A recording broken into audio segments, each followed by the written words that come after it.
start your presentation, I would like to introduce to the audience. So, welcome Julie Mason on the stage, a passionate advocate for children's potential, grew up near Chicago with a love for books and a dream of becoming an author and public speaker.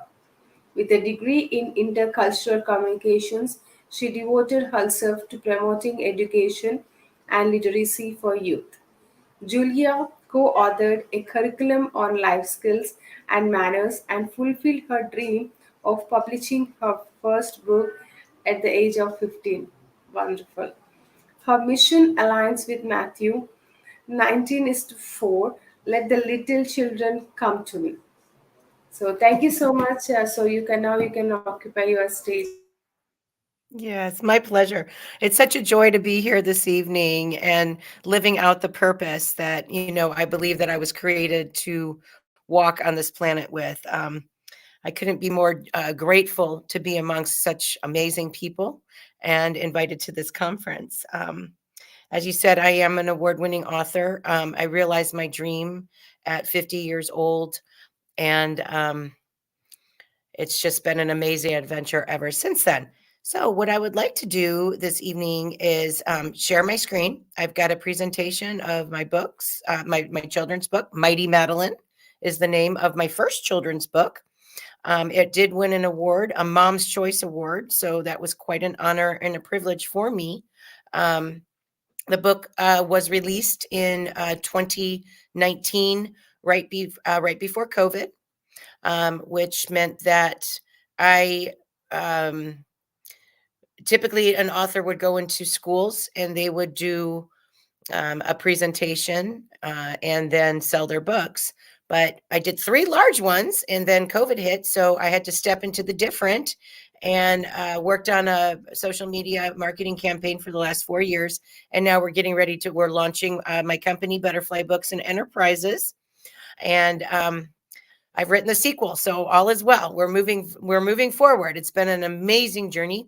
So I'm going to share my screen and talk a little bit about the children's book and how it has been helping people and used as a resource in many different arenas throughout the United States at this point. So here you go.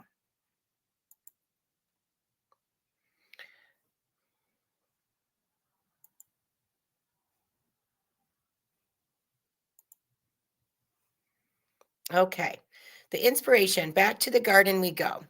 As we see, moms are amazing. We salute moms. And I happen to come from a very long line of overcomers.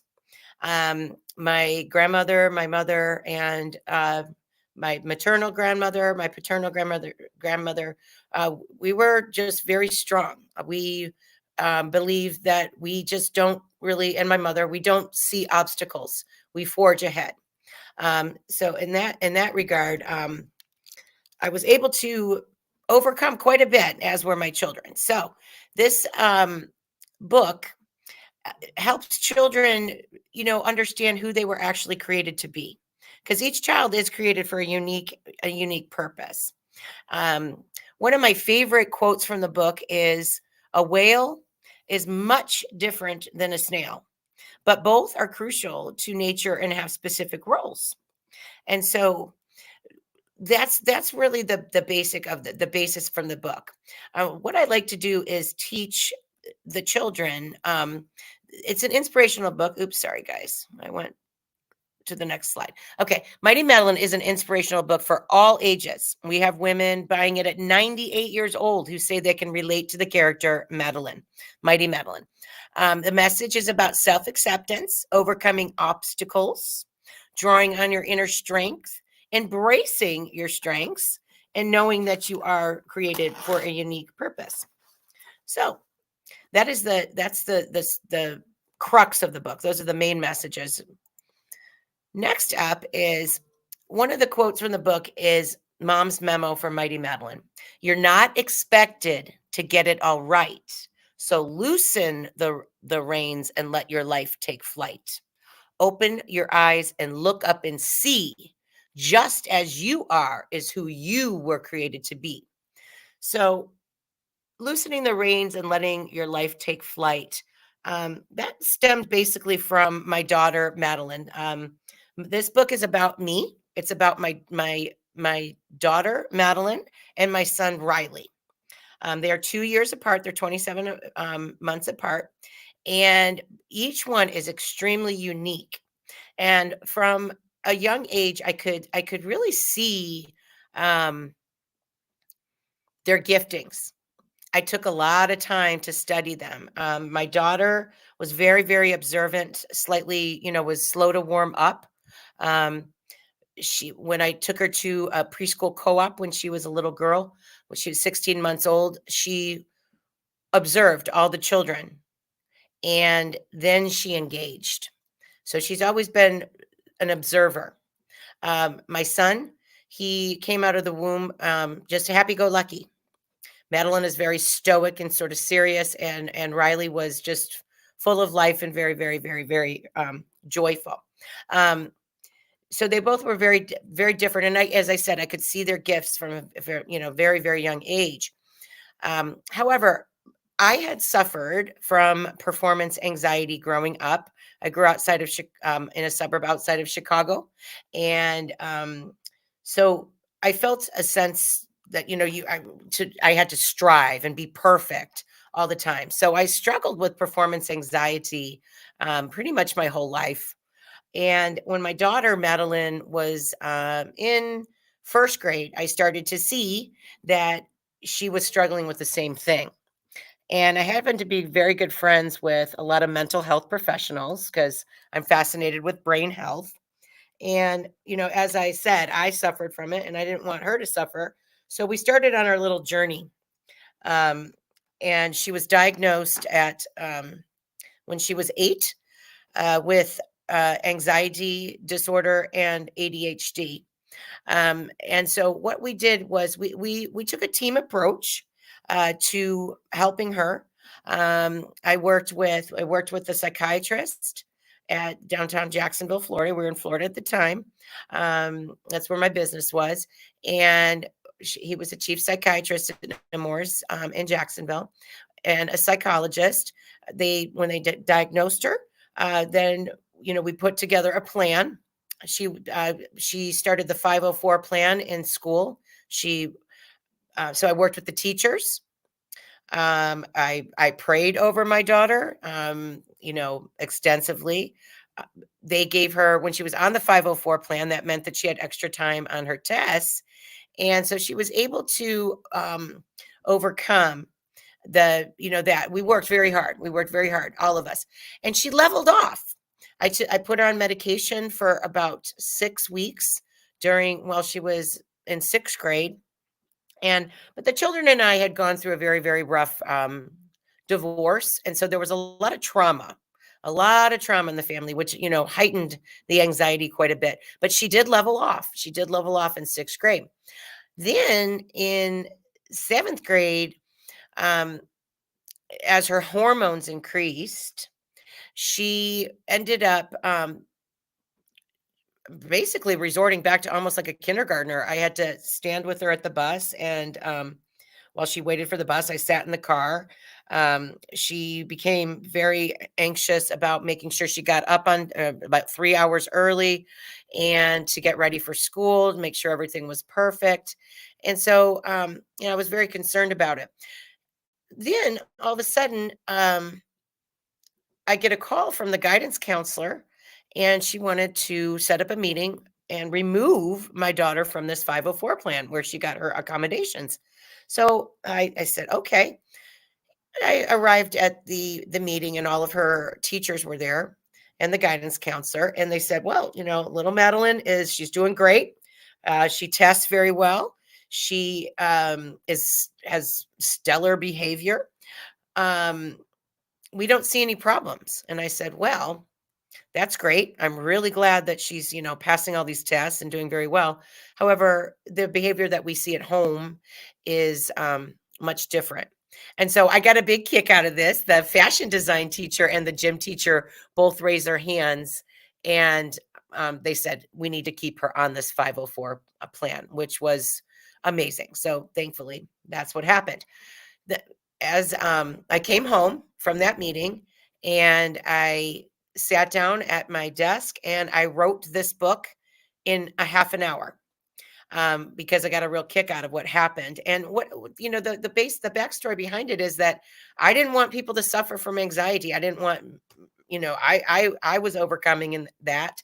I didn't want to see it in my daughter, but I didn't want to see it in the children, you know, children and adults. It's crippling.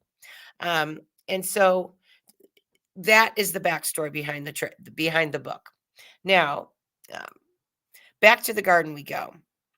Like I said, a whale is much different than a snail, but both are crucial to nature and have special roles. So, the actual line in the book, the stanza in the book says, Mighty Madeline tries to be as big as a whale, but the garden of life also needs the snail.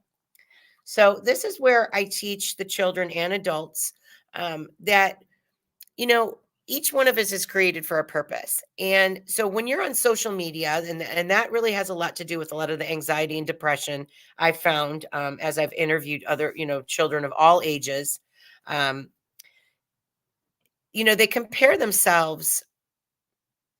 And when they're looking at other people, they're comparing their worst selves to their best self. And so that's really what I'm trying to change. And it really helps. So that is the whale snail. So the next thing is we have a formula that we use in the back to the garden we go. And what we would like to do is it's 3 steps. The first step is what we call excavate. And when we excavate, we're going into the core of what it is that is causing that anxiety. We want to root it out. We're rooting it out. We're excavating to the root issue of what's happening, in the child's life or the adult. Um, the next step is what we call is the cultivate, and that would be the solution, with with a team, like we did with Mighty Madeline, with my daughter. Now, I'm going to add in my son, Riley. We're going to talk about my son, Riley. Riley was traumatized, very much so, in his childhood, and developed anorexia nervosa. And as a result of the trauma, this was the divorce. And so my son, I mean, he is quite the overcomer, but he was the example of the rooting, the excavating, cultivate to create. Um, when he came home and told me that he was struggling with his body image and that he didn't feel safe, at his father's house, I had him in the pediatrician's office the next day. So this is where we really, when he was diagnosed, he nearly died. I watched him decline within a matter of about 2 weeks, and he was hospitalized. And then this is where we really took that team approach, and it was amazing to watch my son thrive. He was an athlete. My son was a very he was a star soccer player. He still is an athlete. And what happened was, uh, he gets the anorexia, and so he's treated by the same psychiatrist at Nemours, in Jacksonville, Florida. He has psychiatrist. We had to go in once a week for a weigh-in at his pediatrician. He was 12 when this happened. Um, uh, his pediatrician, and then a nutritionist, and then an eating disorder therapist, and then there was me. And what I was doing was I was praying for him. I was speaking life into my son every night. It was a very scary time. I'll tell you, it caused me to have um, PTSD, because when your son nearly dies, it was very scary. However, the the team approach with my son was phenomenal. And so he was 12 when he was diagnosed, and he had dropped about 10 pounds or so. We needed to get him from, he was 130, he was 5'8", but he had body dysmorphia. So he was looking at himself in the mirror and thinking he was seeing a fat person. And so he ends up, we needed to get him back up to that 130 and that 130 mark. And so, I'm sitting with his nutritionist, and she said, well, he's not going to be able to play soccer this fall. I said, well, no, of course he's not going to be able to play soccer. And it was the most beautiful thing that happened after that. My son, I said, absolutely not. But he was in a sick bed, and he really couldn't do much. He could ride his bike and he could go on walks. And so he started to take photographs. And my mom came down to visit, and she noticed that he was very, very gifted in photography. And so she bought him a camera. And now my son he is a photographer, and he found so much peace during that time while he was trying to heal and get his weight back up, to take photographs, and just he just went out, and he always loved nature as a child. So it was a beautiful thing. And so it took us 2 years with this team approach, to treat my son. And it was not, that was in the fall when they said he wouldn't be playing soccer. He was running track that spring. And then we were interviewed on the television for a successful, somebody that was having a lot of success during the treatment of anorexia nervosa. So it was just as trying of a time as it was, we could see a lot of miracles. And the beautiful part of the story with Riley was he was very compliant as an anorexic. He wanted to get well, and working as a team was just so crucial. And so in this case, it really worked with the excavate. We got down to the root. We found out what the root cause was of this eating disorder. We cultivated by, finding the solution with that team approach to helping my son. And then he was able to create, and he was able to live out that child that he was created to be. Um, it was quite amazing. It took 2 years to do this, so between 13 and 15, and when he was 15 years old, I'm just happy to say that he made the junior varsity soccer team as a sophomore, and was awarded most valuable player as a defender. And so he's quite the success. And so is my daughter. My daughter started working with both children, are both young adults are giving back to society now. My daughter is a speech pathologist and works with special needs children in Tampa, and my son is in cybersecurity and is still writing and taking photographs. He's a writer and a photographer like me.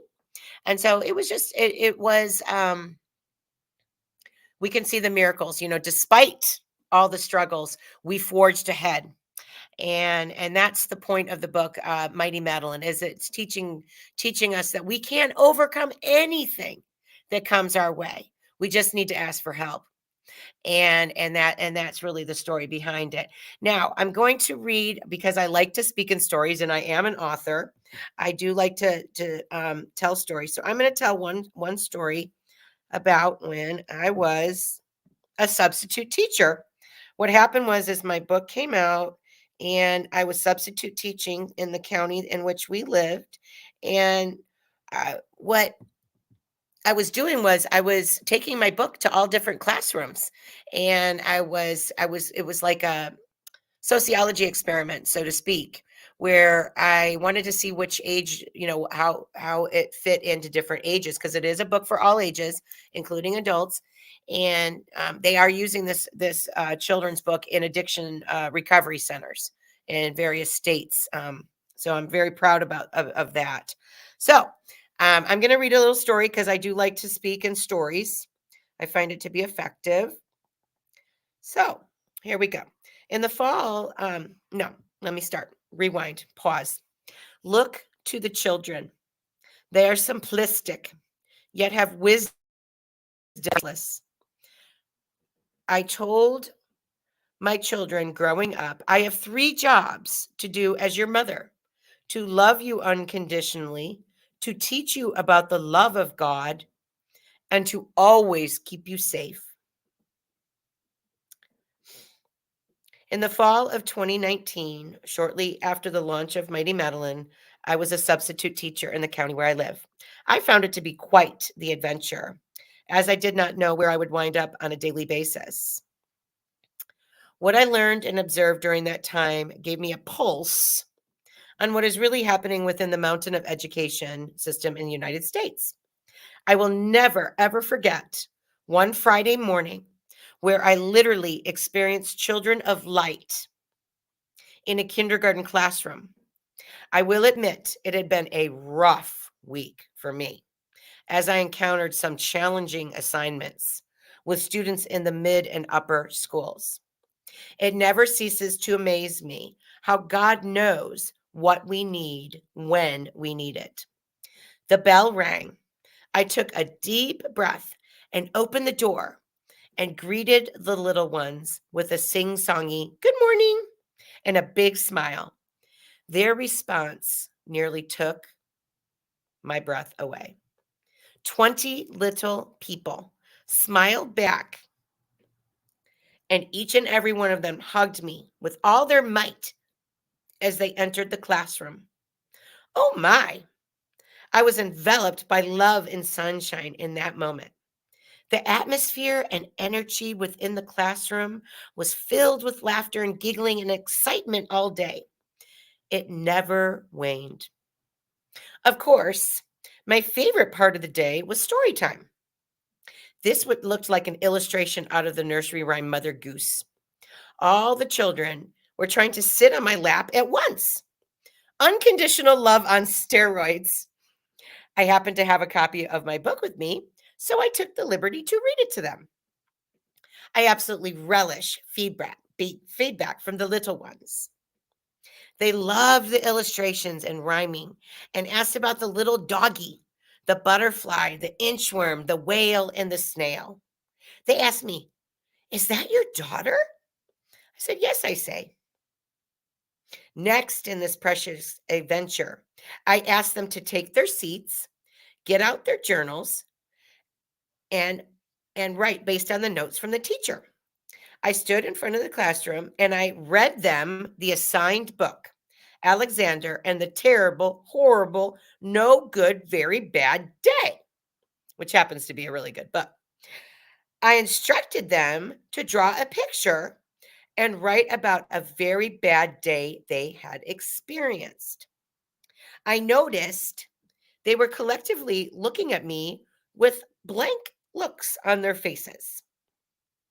It was close to the end of the day. I returned to my seat at the teacher's desk.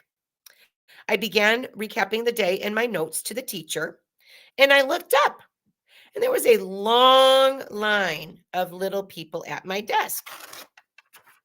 What happened next impacted me on such a deep level. Imagine I am looking into the first child's eyes, and I sense confusion in him. "How can I help you?" I asked. He says, "I don't have bad days." The next child says, "I don't have bad days." Behind the first two are four more saying the exact same words. "I don't have bad days." Collectively, they came to this conclusion. I had a choice and a decision to make at that point.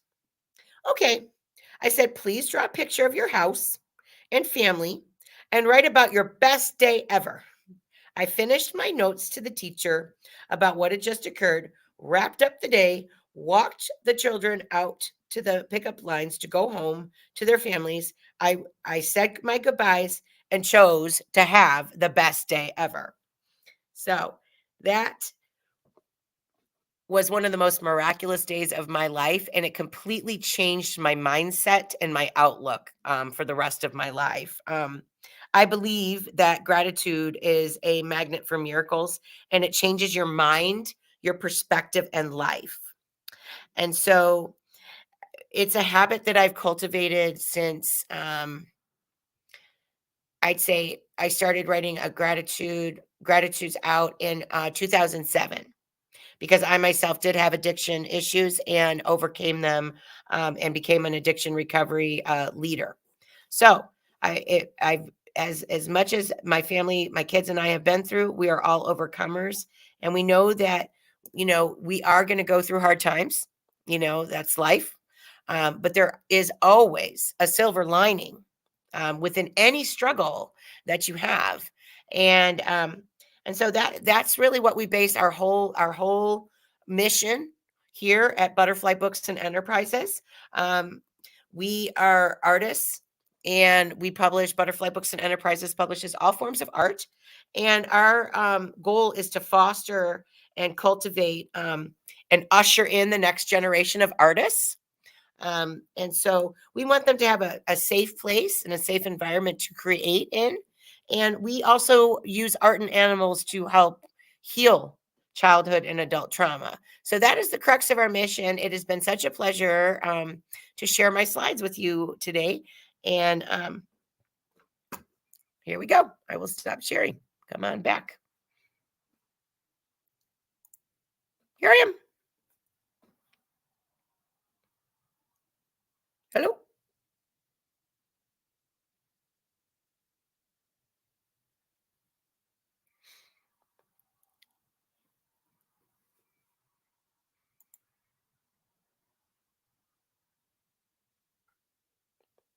All right. Does anybody have any questions? Is Julia, thank you so much for the great presentation, Julia. It's not an easy thing that you have wrote book in the age of at the age of 50 years. So we are so you are so inspiration to many women. Thank you. So thank you. So you are so I can see your hard work, and you are very strong woman. So thank you. Thank So you. we want. So yes. So from the beginning of this event, I can see each presentation has its own importance. So I Mhm. learned a lot from each presentations. So please join our next session speaker as well.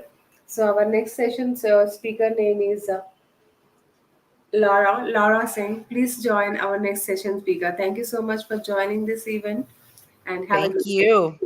What a pleasure. Bless you. Bye. Bye bye.